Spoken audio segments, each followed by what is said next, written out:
प्रभु यीशु मसीह के नाम से आप सबों को जय मसीह। परमेश्वर की स्तुति हो। इस संदेश में मैं आपका स्वागत करता हूं मेरे दोस्तों। और आज जो मैं आपके साथ परमेश्वर के वचन को बताने वाला हूं अद्भुत होगा मेरे दोस्तों। आइए इस वचन को शुरू से अंत तक आप इस वचन में बने रहिएगा मेरे दोस्तों। और इस वचन के माध्यम से परमेश्वर आपको बहुत बड़ा जानकारी देने वाला है। जी हाँ मेरे दोस्तों, जो आज मैंने विषय चुना है वो विषय है परमेश्वर के चाहत, चिंता और चेतावनी क्या है। जी हाँ मेरे दोस्तों, इसी विषय पर मैं आपके साथ परमेश्वर के वचन से बात करने वाला हूं कि परमेश्वर आपके लिए जो चाहत रखता है और चिंता करता है और जो चेतावनी देता है वो क्या है मेरे दोस्तों।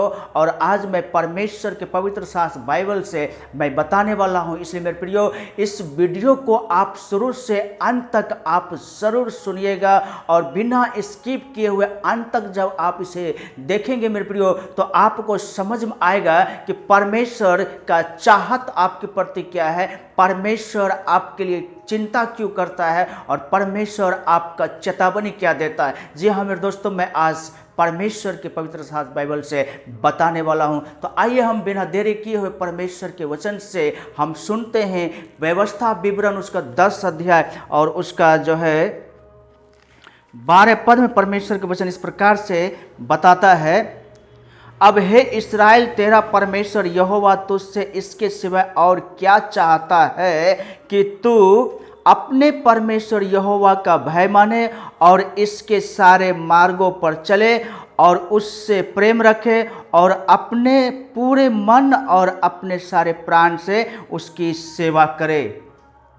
जी हाँ मेरे दोस्तों, परमेश्वर आपसे क्या कहता है कि परमेश्वर का भय माने और उनके सारे मार्गों पर चले और उनके साथ प्रेम रखे और उनके इच्छा को पूरा करे। जी हाँ मेरे दोस्तों, परमेश्वर का वचन आपको यही कहता है।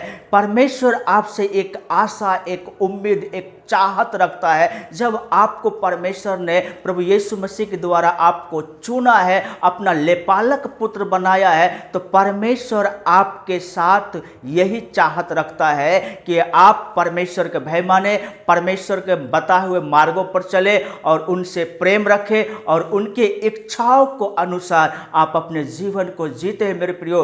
तो यही है परमेश्वर के आपके प्रति चाहत। जी हाँ मेरे दोस्तों, इस चाहत को आप परमेश्वर के प्रति बना कर रखने के लिए आप परमेश्वर की इच्छा के अनुसार जब आप जीवन को जीते हैं, परमेश्वर आपको आशीष देता है। आगे हम पढ़ने के लिए निकालेंगे यहोशू 23 अध्याय उसका 9 पद में इस प्रकार से लिखा है। यहोवा ने तुम्हारे सामने से बड़ी बड़ी और बलवंत जातियां निकाली है और तुम्हारे सामने आज के दिन तक कोई ठहर ना सका।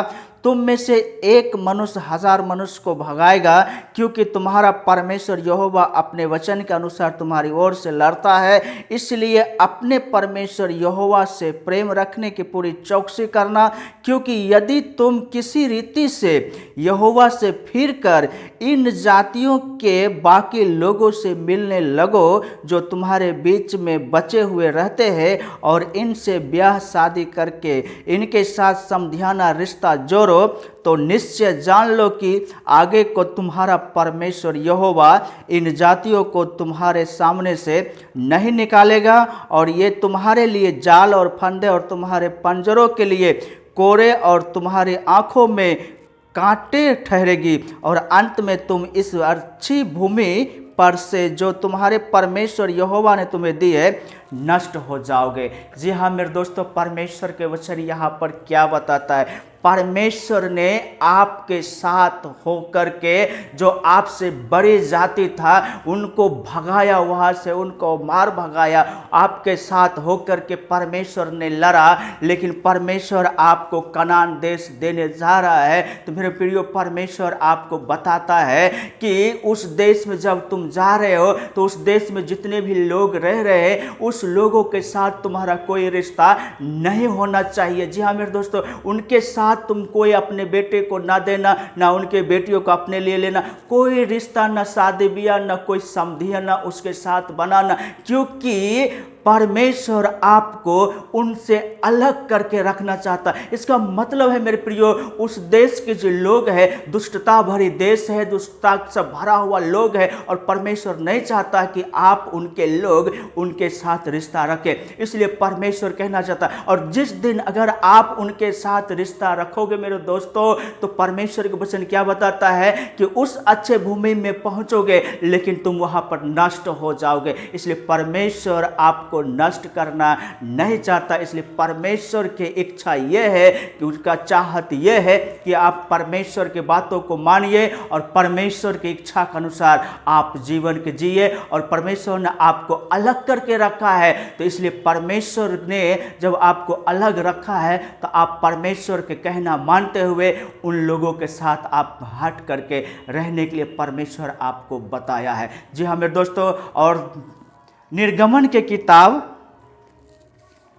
निर्गमन उसका 20 अध्याय उसका 6 पद में इस प्रकार से लिखा है, और जो मुझसे प्रेम रखते और मेरी आज्ञाओं को मानते हैं, उन हजारों पर करुणा किया करता हूँ। जी हाँ मेरे दोस्तों, परमेश्वर का वचन बताता है, अगर आप परमेश्वर के से प्रेम रखोगे, परमेश्वर के आज्ञा को मानोगे, परमेश्वर जैसा जैसा व्यवस्था में आपको कहा है, अगर उनके अनुसार आप जीवन जीते हो, मेरे प्रिय, परमेश्वर क्या कहता है, मैं उन हजारों के ऊपर अपना करुणा, अपना आशीर्वाद, अपना दया कृपा बरसाए रहूंगा। जी हाँ मेरे दोस्तों, परमेश्वर की चाहत यही है कि परमेश्वर चाहता है कि आप परमेश्वर की इच्छा के अनुसार जीवन जिए और परमेश्वर आपके ऊपर में आशीष के वर्षा करते रहे। और दूसरा बात है चिंता। जी हाँ मेरे दोस्तों, आइए परमेश्वर के वचन को हम पढ़ने के लिए निकालेंगे कि परमेश्वर आपके लिए चिंता क्यों करता है। दूसरी कुरिन्थी उसका 11 अध्याय उसका 3 पद में इस प्रकार से लिखा है, परंतु मैं डरता हूं कि जैसे सांप ने अपनी चतुराई से हवा को बहकाया, वैसे ही तुम्हारे मन और उस सिधाई और पवित्रता से जो मसीह के साथ होनी चाहिए, कहीं भ्रष्ट ना किए जाए। परमेश्वर के वचन बताता है, जिस प्रकार से आदम और हवा को शैतान ने सांप के रूप लेकर के आदम और हवा को बहकाया और उस अच्छे भूमि से, परमेश्वर के नगर से उसको निकलवाया, पौलुस कहता है मुझे भी चिंता है, क्योंकि कहें तुमको भी बहका करके, फुसला करके परमेश्वर के राज से निकलवा न दे, परमेश्वर के प्रेम से हटा न दे। इसलिए मेरे प्रियो, परमेश्वर ने कुरिन्थियों के लोगों से, आपके साथ पौलुस बाबा क्या कहते हैं कुरिन्थियों के लोगों से, कि मुझे डर है कि कहें तुमको भी बहका न दे। जी हाँ मेरे प्रियो, परमेश्वर के वचन में बताता है, पौलुस कहता है कि मैं तुम्हें एक लड़का के साथ बात लगाई है। जी हाँ मेरे प्रियो, उसी प्रकार से परमेश्वर के तक एक लड़का के साथ मैंने तुम्हें बात लगाई कि मैं तुम्हें कुमारी लड़की के समान, कन्या के समान मैं तुम्हें उनको सौंप दूं। जी हाँ मेरे दोस्तों, कहने का मतलब उनका यह है कि प्रभु यीशु मसीह हमारा दूल्हा है और हम सब उनके दुल्हन है। तो प्रभु यीशु मसीह के दुल्हन होने के नाते हमें साफ सुथरा जीवन जीना चाहिए। हमें जो परमेश्वर के ऊपर विश्वास किया, प्रभु यीशु मसीह के ऊपर विश्वास किया, तो हमारा विश्वास केवल उन पर बना रहे। कोई भी आकर के मुझे भटकाने की कोशिश करे, जैसे आदम और हवा को सांप ने भटकाया, उसी प्रकार से आज हमारे बीच में भी बहुत प्रकार के प्रचारक घूम रहा है और मुझे उस परमेश्वर के ज्ञान से हटा करके अपने तरफ खींचने के लिए। इसलिए पौलुस कहता है मुझे डर लगता है, कहीं तुमको दूसरे प्रचारकों ने आकर के भटका न दे, उस तत्व ज्ञान से तुम्हें आहेर न कर ले। इसलिए मेरे प्रियो, आपको सावधानी बरतनी चाहिए, आपको सावधान होना चाहिए। आपने प्रभु यीशु मसीह पर विश्वास किया, उनके साथ अपना जीवन समर्पण करके आपको जीने के लिए पौलुस हमें बताता है कि कहीं तुम्हें भटका न दे, कहीं तुम्हें उस तत्व ज्ञान से छीन न ले, आहर न कर ले। इसलिए मेरे प्रियो आपको सावधान होना चाहिए। परमेश्वर आपके लिए इसीलिए चिंता करता है, कहीं मुझसे हटा करके लोग तुम्हें दूसरे रास्ता में ना ले जाए। इसलिए सावधान होकर के आप प्रार्थना के साथ, विश्वास के साथ बाइबल वचन को पढ़ते हुए जब आप अपने जीवन को जिएंगे मेरे प्रियो, आपको कोई आपसे परमेश्वर से छीन नहीं सकता है और भटका भी नहीं सकता है। और तीसरी बात है चेतावनी। चेतावनी यहाँ पर प्रकाशित वाक्य उसका 2 अध्याय उसका 4 से 5 पद में इस प्रकार से लिखा है, पर मुझे तेरे विरोध यह कहना है कि तूने अपना पहला सा प्रेम छोड़ दिया है। इसलिए स्मरण कर कि तू कहाँ से गिरा और मन फिरा और पहले के समान काम कर। यदि तू मन न फिराएगा तो मैं तेरे पास आकर तेरी दीवट को उसके स्थान से हटा दूंगा। जी हाँ मेरे दोस्तों, परमेश्वर के वचन यहाँ पर इफिसुस की कलीसिया को क्या कहता है। इफिसुस की कलीसिया में बहुत से अच्छे चीज़ों को काम करने वाला था। यहाँ पर परमेश्वर का वचन बताता है कि तेरे काम और तेरे परिश्रम और तेरे धीरज को मैं जानता हूँ, और यह भी कि तू बुरे लोगों को देख नहीं सकता, और जो अपने आप को प्रेरित कहते हैं और है नहीं, उन्हें तूने परख करके झूठा पाया। तू धीरज धरता और मेरे नाम के लिए दुख उठाते उठाते अभी तक तुम थका नहीं। जी हाँ मेरे प्रियो, परमेश्वर का वचन यहाँ पर बताता है कि परमेश्वर के जो लोग विश्वासी है, इफिसुस के लोग जो है, अनुयायी जो है, वो प्रभु यीशु के प्रति बिल्कुल अच्छी रीति से जीवन को जी रहा। उनके पास सब कुछ अच्छा चीज है। जी हाँ मेरे दोस्तों, वो परमेश्वर से प्रेम करता है, वो धीरज धरता है, दुख को उठाता है। बुरे लोग जो दुष्ट लोग होते हैं उनके बातों को परख करके जान भी लेता है, इधर उधर भटकते नहीं। लेकिन मेरे प्रियो एक चीज उसमें कमी है, और वो कमी क्या है?